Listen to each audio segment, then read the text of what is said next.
Aquí inicia Noticias MBS Jalisco con Víctor Magaña, periodismo al momento. Muy buenos días, hoy es lunes 6 de marzo, mi nombre es Víctor Magaña y como siempre ya sabe le agradezco que nos acompañe en una emisión más de MBS Noticias Jalisco. Enero se convirtió en el mes más violento a nivel nacional en lo que va del sexenio, pues se registraron casi 3,400 asesinatos en el país. En Jalisco se dieron 194 muertes violentas este mes. La Universidad de Guadalajara exigió al gobierno estatal seguridad en sus centros universitarios, pues denunciaron que miembros del crimen organizado invaden sus instalaciones para robar y cometer delitos. A partir de hoy, los presos del Ceferezo número 2, conocido como Puente Grande, comenzarán una huelga de hambre para denunciar los tratos crueles, degradantes e inhumanos que se viven dentro del centro penitenciario. Para el diputado Augusto Valencia, las reformas anticorrupción van tarde en nuestro estado, pues apenas se cumplen 5 de los 10 criterios del Sistema Nacional Anticorrupción. Continúa la presencia de elementos de la Fiscalía en las 12 hectáreas recuperadas del bosque Los Colomos. El gobernador Aristóteles Sandoval dijo que denunciará penalmente a quien resulte responsable por el daño en esa zona. Y ante la promesa del gobernador de resolver los problemas económicos que hay en la Secretaría de Salud, sus trabajadores sindicalizados decidieron pausar las protestas. En Guadalajara ya son 51 centros de abastos los que se han visitado por el programa Vive tu Mercado para beneficiar a más de 2,500 personas. Y para el secretario general del Partido Acción Nacional en el estado, Omar Borboa, las volantas deben aplicarse respetando los derechos humanos. Por cierto, anunciaron que esta mañana tanto el fiscal general del estado, Eduardo Almaguer, como el secretario general de gobierno, Roberto López Lara, van a informar sobre acciones penales que emprenderán en contra del magistrado Alberto Barba. Por supuesto, aquí también le tendremos la información.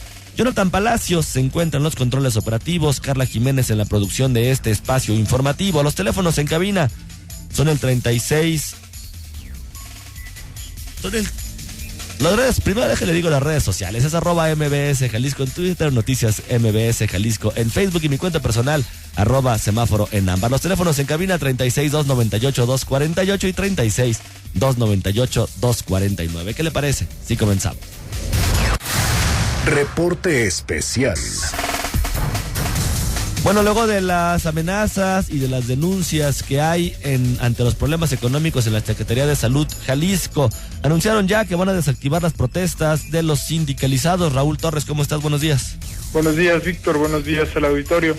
Según lo que dice uno de los empleados sindicalizados de la Secretaría de Salud, la marcha se pospuso. Según esto, en 15 días el gobernador resolverá los problemas y en caso de que no, entonces se hará la marcha, pero ya todos están desunidos, nadie tiene certeza de qué ocurrió y han acallado todos. Aún así, no hay presupuesto liberado. Es lo que señala este trabajador tras el acuerdo que el gobierno del estado y la cúpula sindical para suspender las acciones de protesta y conjurar la movilización que venían preparando para exigir mejores condiciones laborales. Después de parar diariamente durante 3 horas a lo largo de un mes para evidenciar la falta de insumos y medicamentos, los integrantes de la sección 28 del Sindicato Nacional de Trabajadores de la Secretaría de Salud lograron que Edgar Rojas Maldonado, director de Recursos Humanos, y Miguel Ángel Leiva Luna, director de Administración, presentaran su renuncia, pero para algunos, muchos de los acuerdos alcanzados no son claros y solo buscan calmar las aguas. Según la minuta de la reunión que sostuvieron la semana anterior, el secretario de Salud del Estado, Antonio Cruz Esmada, y el representante de los sindicalizados, Jesús Lépez Ponce, las 25 demandas de los trabajadores fueron abordadas y se establecieron plazos para darle solución. Así, supuestamente, el próximo 15 de marzo se entregarán más de 1,000 nuevos nombramientos a trabajadores regularizados de la Secretaría de Salud. Ya no habrá desabasto de medicamentos, ni volverán a ocurrir los retrasos en los pagos de salarios y prestaciones. En el documento consta que Cruz Esmada se comprometió a revisar el mobiliario de todas las unidades de salud, pues según los cálculos de los sindicalizados, más del 60% de estos están en mal estado por el uso constante. También se acordó que se hará un análisis de las obras de los hospitales de Huejuquilla, Colotlán y Cofradía de la Luz, en Cocula, y de las condiciones de los centros de salud de Ameca, Tepatitlán y el que se ubica en la colonia López Portillo de Guadalajara, para, cito, iniciar las remodelaciones de acuerdo a las prioridades detectadas. En un comunicado enviado por el sindicato a sus afiliados, se les agradece por contribuir con las manifestaciones de inconformidad que iniciaron el 31 de enero y así presionar a las autoridades a escuchar sus demandas.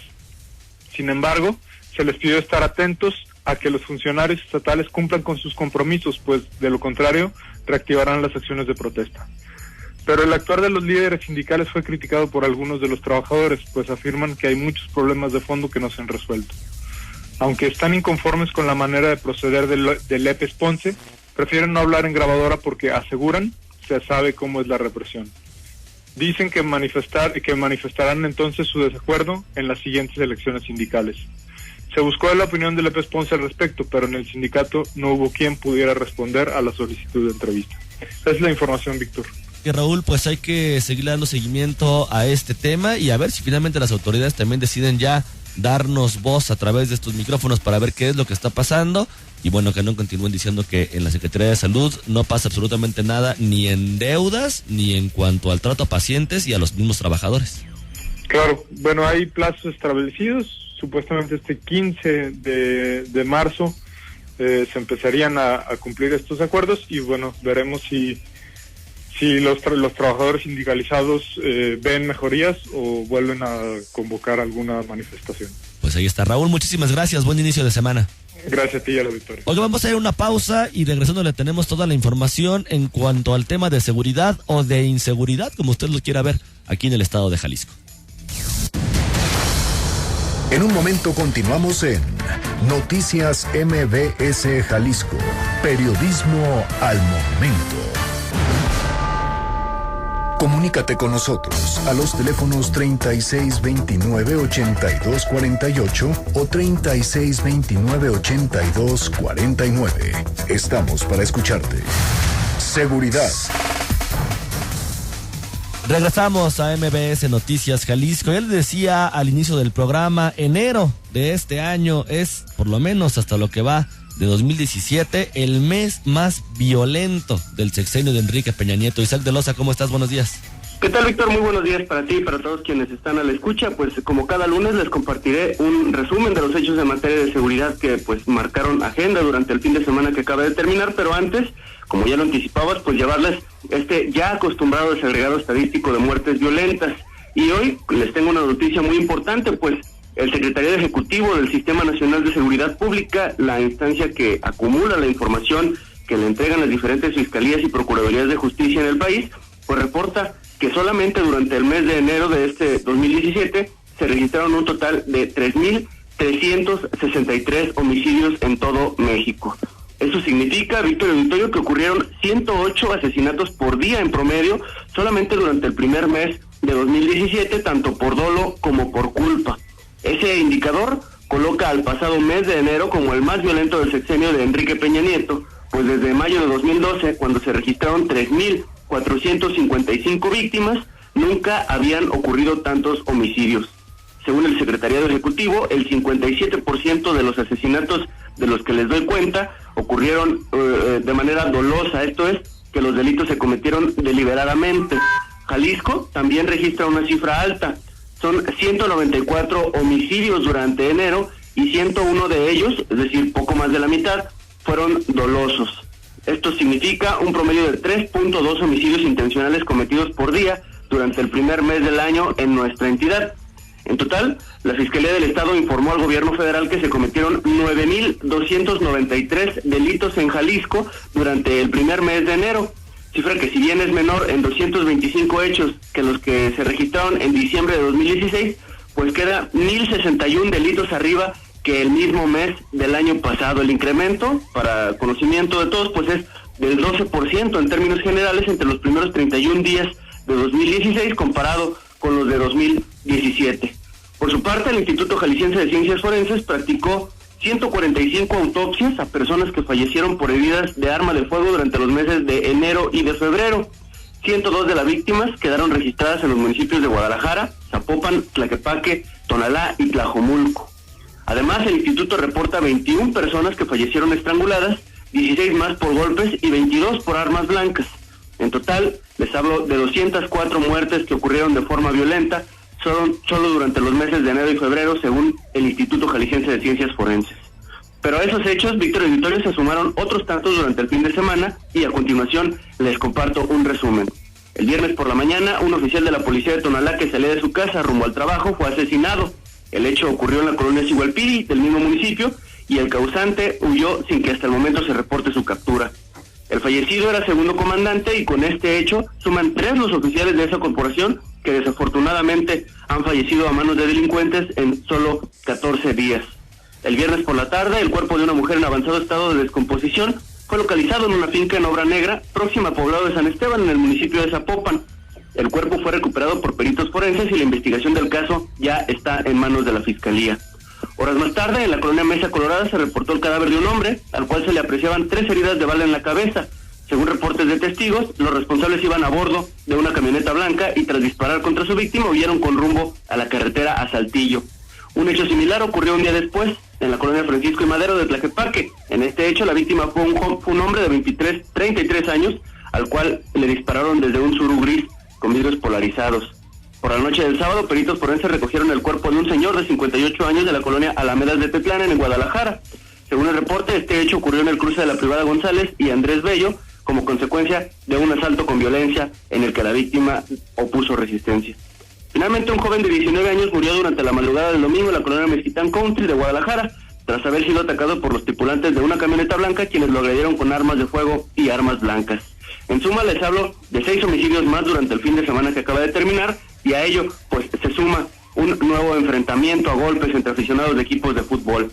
El sábado por la tarde, 35 seguidores de los Diablos Rojos del Toluca, 11 mujeres entre el grupo, fueron detenidos por la policía de Guadalajara en las proximidades del mercado San Juan de Dios, o Mercado Libertad, tras insultar y lanzar objetos contra aficionados de las Chivas. Según la policía de Guadalajara, 4 personas resultaron heridas en la pelea. Los detenidos quedaron liberados ayer tras pagar sus respectivas multas. La policía municipal los llevó ante un juez por alterar el orden e ingerir bebidas alcohólicas en la vía pública. Por su parte, la Fiscalía del Estado nos reporta el arresto de 2 presuntos extorsionadores y este fin de semana 40 oficiales de la policía de Teocaltiche, quienes el 25 de enero pasado fueron llevados a capacitación por personal de la Fiscalía del Estado, concluyeron su curso de formación y regresaron a patrullar su municipio, aunque en coordinación con la Fuerza Única Regional, grupo que no abandonará su vigilancia en la zona. Como pudieron escuchar, Víctor, de nueva cuenta les reportamos un fin de semana bastante agitado en materia de seguridad. Isaac, muchísimas gracias por el reporte y bueno, pues parece que este tema continuará y como lo hemos venido mencionando todos los lunes y algo con lo que hago insistencia, bueno, pues el tema de la percepción del discurso de las autoridades en contraste con lo que piensan o con lo que consideramos como población, pues cada vez se empieza a distanciar más. Nosotros estaremos llevándoles toda la información puntual estadística y por supuesto solicitándole a las autoridades que pues hagan su trabajo para que reduzcan estos indicadores a la alza. Isaac, muchísimas gracias. Muy buen día para todos. Oiga, por cierto, el día de hoy se emitió un comunicado que dice: condenamos los tratos crueles, degradantes e inhumanos suscitados en contra de las personas privadas de su libertad del Ceferezo número 2 de Occidente, quienes iniciarán una huelga de hambre el presente 6 de marzo ante la actual represión que se vive dentro del centro. Ante la ola de hostigamiento, tratos crueles, degradantes e inhumanos ejercidos en contra de los presos del Ceferezo número 2, antes conocido como Puente Grande, Jalisco, familiares, amigos y abogados expresan su más enérgico repudio. Cada vez son más frecuentes los incidentes y evidencias de la crisis penitenciaria que se vive en México. Se observa una creciente sobrepoblación en los centros penitenciarios y muchas veces se debe a la falta de un proceso justo que asegure realmente que haya igualdad de condiciones en la impartición de justicia. Lo que están denunciando también los presos de aquí de Puente Grande, pues son violaciones a los derechos humanos, castigos excesivos en contra de los presos, debidas, por ejemplo, por contar con material de lectura autorizado previamente como revistas y libros, padecer alguna enfermedad y no acudir a las actividades recreativas, en donde los castigos pueden ser de 20 a 30 días de no salir a la hora de la comida, no poder realizar las debidas llamadas, revisión y lectura de la correspondencia, y de igual manera pues detienen los amparos que se presentan, lo cual es una grave violación, dado que imposibilita la debida defensa y los obligan a adoptar posturas incómodas por un largo periodo de tiempo, así también como desnudarlos en presencia de mujeres custodias, lo cual representa tortura sexual y suspensión también de su derecho a la biblioteca o a los diversos talleres sin alguna razón aparente. Por supuesto, un tema del que aquí en MBS Jalisco le estaremos dando puntual seguimiento. La entrevista del día en Noticias MBS Jalisco.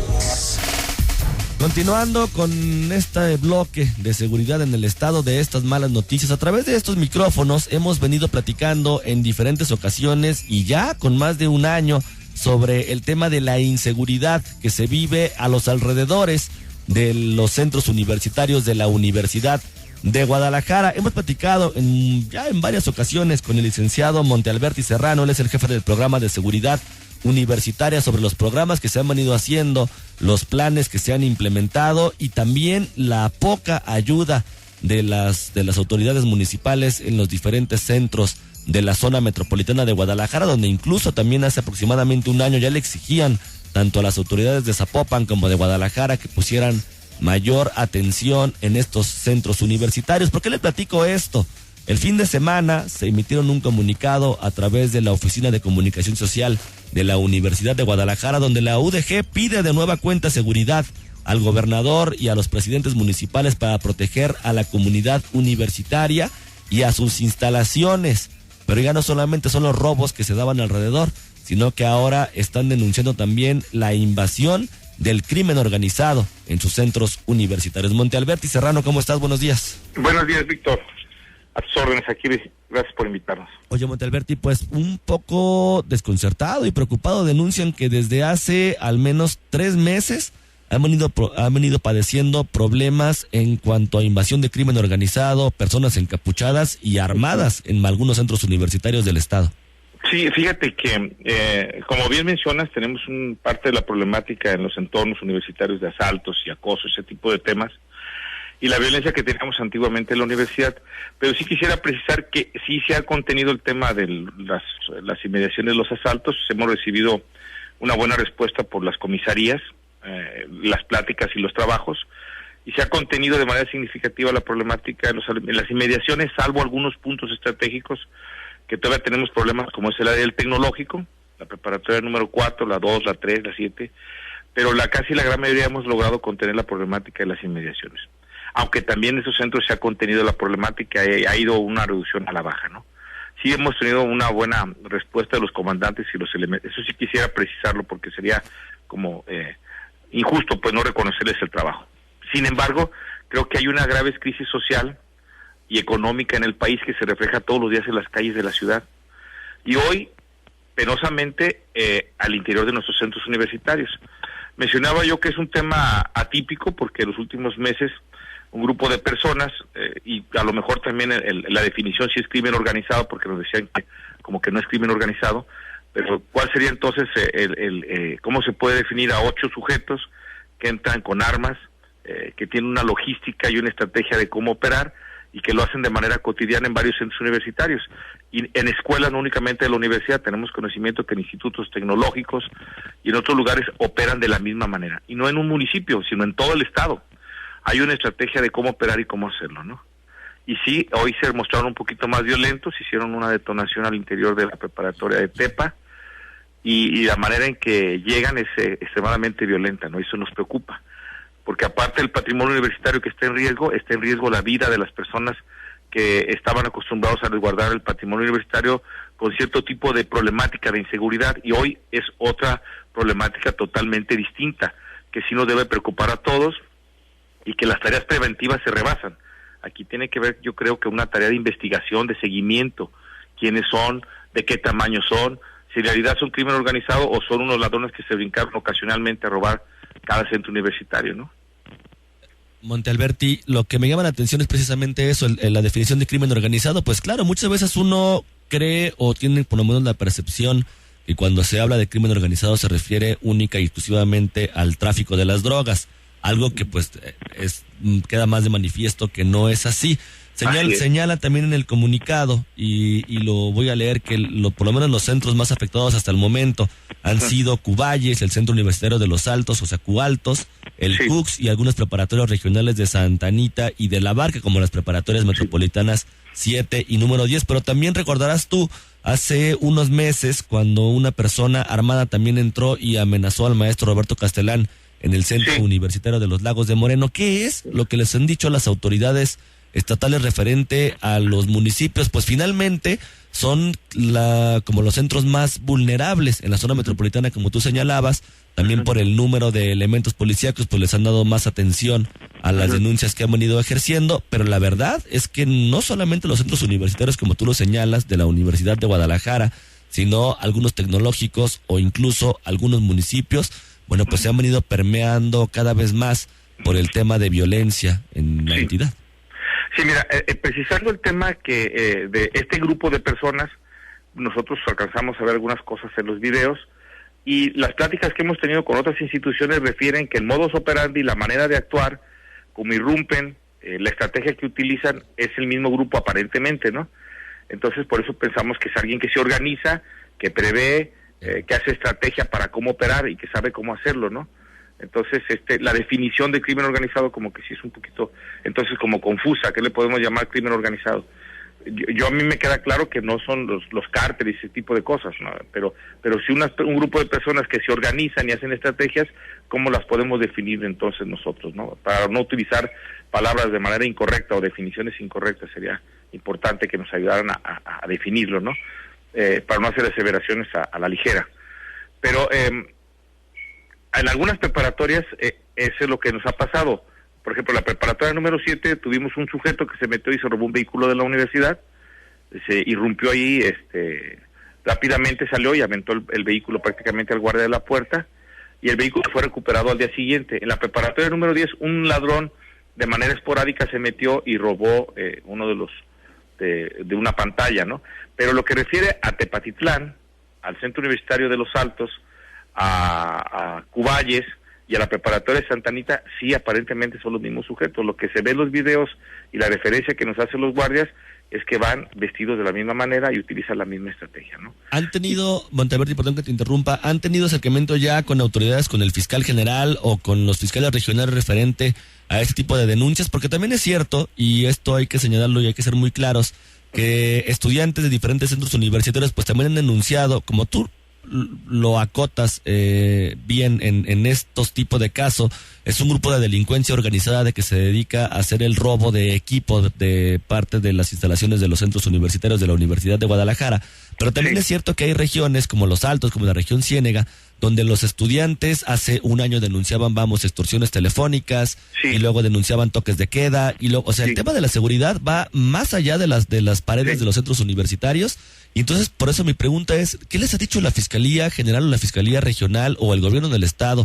Lo señalan también ustedes que es lamentable, dicen este comunicado Monteverdi, que los avances para equipar las instalaciones de la Universidad de Guadalajara, fruto del esfuerzo del pueblo de Jalisco y la comunidad universitaria, se vean mermados porque hay grupos delictivos que actúan de la manera más impune. Y esta palabra me llama mucho la atención porque la hemos venido escuchando últimamente, la impunidad que se está dando en cuanto al tema de seguridad en Jalisco. Sí, bueno, algunos temas rebasan precisamente los perímetros universitarios, como es el tema de las extorsiones, el crimen, que pudiera ser el crimen organizado, o el tema del narcotráfico y los controles de ciertas regiones por grupos en el Estado que se mencionan por ahí a voces, como un secreto a voces de todo el mundo. Sí aqueja de vez en cuando a algunas comunidades. Pero nosotros cuando recibimos, por ejemplo, llamada de extorsión, ya hay una serie de protocolos y estrategias de cómo abordarlo, ¿no? Se les da pláticas y talleres a todos los jóvenes y a maestros y a los universitarios de cómo abordar y contener este tipo de problemática.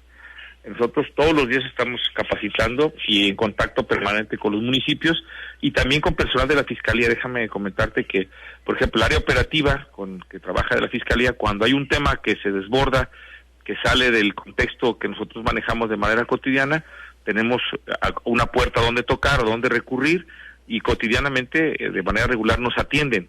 Si le dan seguimiento, recibimos una respuesta rápida también por parte de la Fiscalía. Pero creo que el tema aquí que aqueja es este grupo en especial, que está irrumpiendo y que sí nos preocupa que en una de esas meta un centro universitario y cometa algún exceso por tratar de robar, ¿no? Entonces nosotros ya estamos buscando estrategias y medidas. Por ejemplo, una de las cosas que nosotros propondríamos que se reevaluara es la instalación de cámaras que van a colocar por todo el estado. ¿no? A lo mejor preguntarnos a las áreas que somos más vulnerables, ¿dónde sería conveniente colocar alguna de estas cámaras que se van a colocar por todo el estado, de manera estratégica? Ya estamos en pláticas, por ejemplo, con Guadalajara, que nos atendió de manera muy amable la comisaría, en Tlaquepaque y en Tonalá. Vamos a hacer lo propio en Zapopan, vamos a ir a Tepatitlán también y a Colotlán a pedir los apoyos, a Ocotlán, perdón. Y yo sí quisiera hacer un llamado como que se hiciera un estudio un poquito más preciso, donde nos preguntaran a nosotros, llevaran el consenso de algunas universidades o áreas vulnerables del estado y colocar algunas cámaras adicionales para prevenir este tipo de incidencias, ¿no? En este tema de robos, Montalberti Serrano, ¿qué es lo que les han dicho? La Fiscalía habla de una respuesta inmediata, pero también en el comunicado denuncia que ya son 3 meses, por lo menos, lo que han venido padeciendo del tema de la delincuencia. Y bueno, ¿qué es lo que les ha dicho el fiscal general? Bueno, según tengo entendido, yo no tengo un trato directo con el fiscal general, es a través de nuestro rector, pero según lo que yo tengo entendido es que están dando seguimiento y que esperemos pues una respuesta a la brevedad para que contenga ese tipo de problemática. Eso es lo que nos han dicho, ¿no? Pues más. Mientras nosotros seguiremos trabajando con las comisarías y con las áreas responsables de cada uno de los municipios. Montalberti Serrano, jefe del programa de seguridad universitaria, como siempre te agradezco que nos tome la llamada.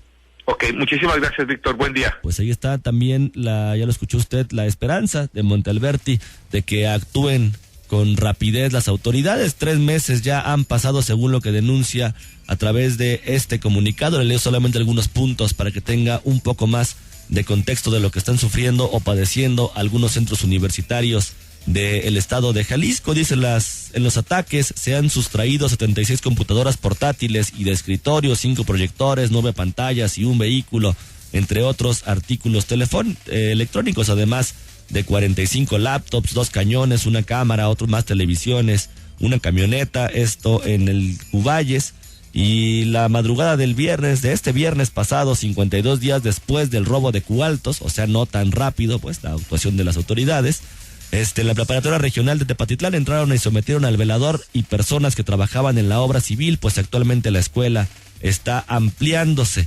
Incluso hicieron una detonación de arma de fuego para amedrentar a uno de los guardias. Es lamentable.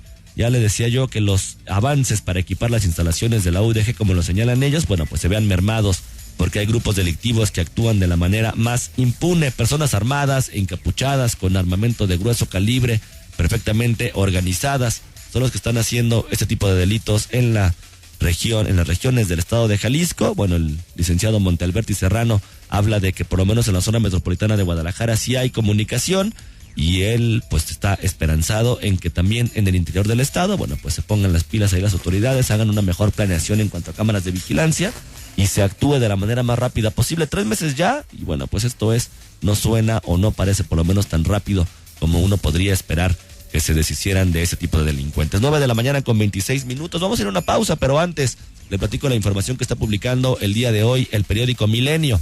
A una semana de que 2 patrullas de la policía de Zapopan chocaran de frente entre las calles Puerto Tampico y Puerto Mazatlán en la colonia Miramar, cuando se dirigían a atender un reporte de robo de vehículo y de que este accidente cobrara la vida de 4 menores que se encontraban en el área de percance y que fueron alcanzados por los vehículos. Familiares de los jóvenes occisos aseguran que el ayuntamiento del municipio les tomó el pelo.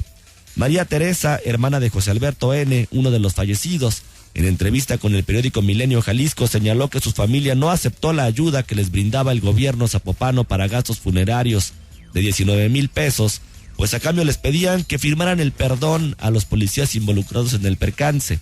Ni siquiera se han parado a la casa. Nosotros somos los que, gracias a la ayuda de la gente, pudimos apoyar a mi mamá, pero gracias a la ayuda de la gente, pero no del gobierno. Por eso no aceptamos lo que nos daban. Ellos nos pedían que firmáramos un perdón hacia los policías y no, dijo la mujer.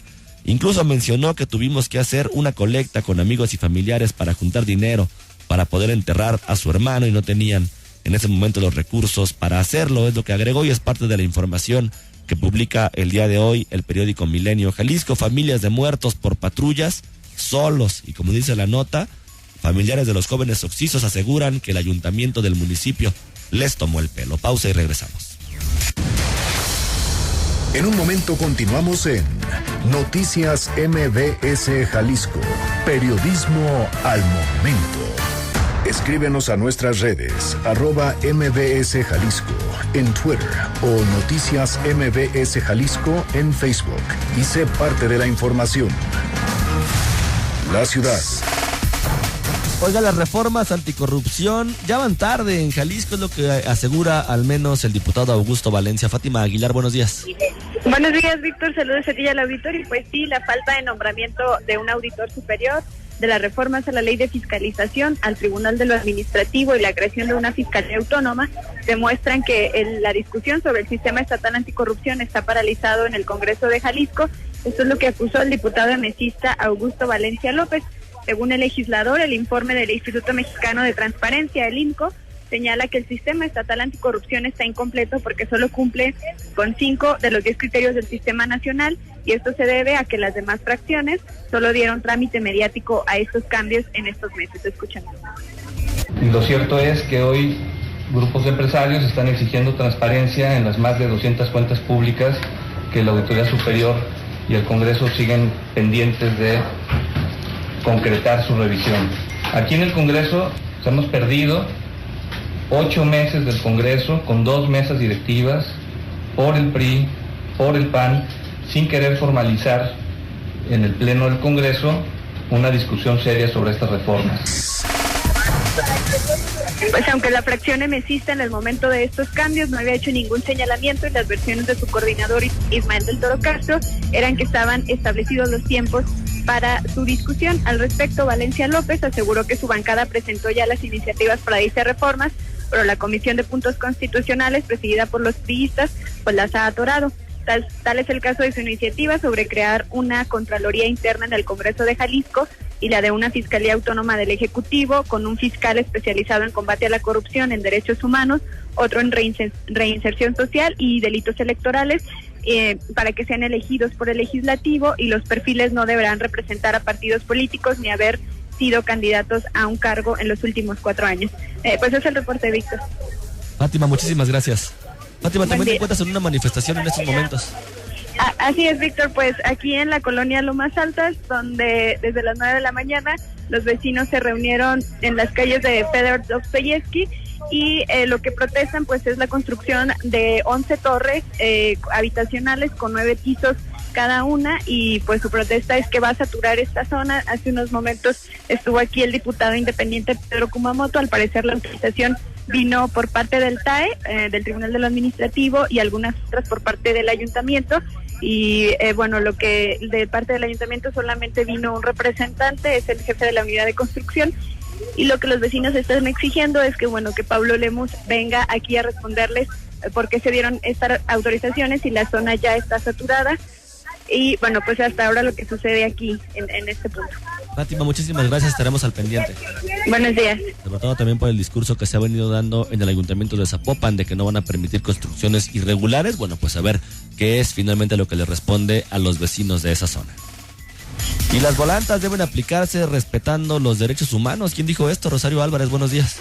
Buenos días, Víctor. Un saludo a ti y al auditorio. Pues ante el notable incremento de homicidios en la zona metropolitana en los últimos días, el secretario general del Partido Acción Nacional en el Estado, Omar Borboa, señaló que las volantas deben regresar, pero estas deberán aplicarse respetando los derechos e integridad de los automovilistas. Escuchemos.